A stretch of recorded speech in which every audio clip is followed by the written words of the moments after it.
Hello, members of the board, Dr. McLaughlin, district staff, and community. My name is Leanne Holland, and I'm one of the founders of Thrive Conejo. As we're about to hear, our district's LRE data is disturbing and may be shocking to some. But for those of us who live with its impacts, this information will not come as a surprise. Its impacts are felt when your child is in his 3rd or 4th elementary school and he's only in 2nd grade. It's felt when siblings can't attend the same school, or when your child spends the majority of her day separated from most of her fellow students. It's felt when you're trying to weigh whether or not to go outside the district or even move out of state to find the right supports for your child.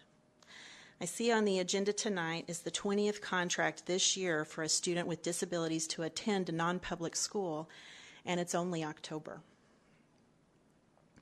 And it's especially felt whenever someone says, your child doesn't fit, or your child doesn't belong here. Students do internalize the message that some kids don't belong. That not only affects school performance and socialization, but also what happens after students graduate or age out of the district. October is National Disability Employment Awareness Month. The reason we have to have an awareness month is that unemployment rates for people with disabilities is twice that of the rest of the population. For people with intellectual disabilities, the rate is anywhere from 60 to 90% unemployment.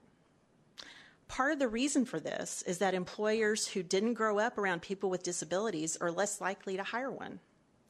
Another reason is that many feel unprepared for life after school.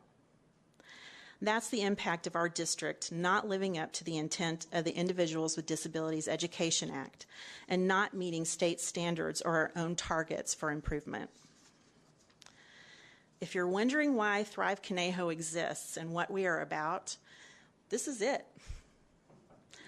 I recently heard one inclusion advocate describe the challenges we face this way. It's like trying to teach someone to swim in the parking lot of a swimming pool. The good news is there's a better way. And 30-plus years of research has shown that educating students with disabilities in general education classrooms with the proper supports for students and teachers results in better outcomes.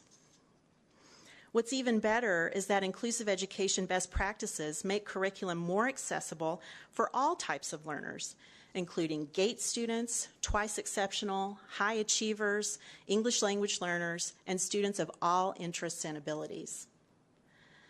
It's time for a change in CVUSD.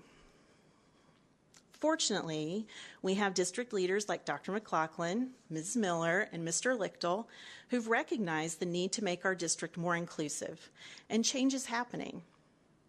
We are grateful to them and to the board members for your support, and to the teachers, principals, administrators, aides, therapists, and staff who go above and beyond to support our kids every day. But this journey towards a more inclusive district is just beginning, and Thrive and our members will keep showing up and speaking up until the promise of the Conejo Way is fulfilled for all of our students.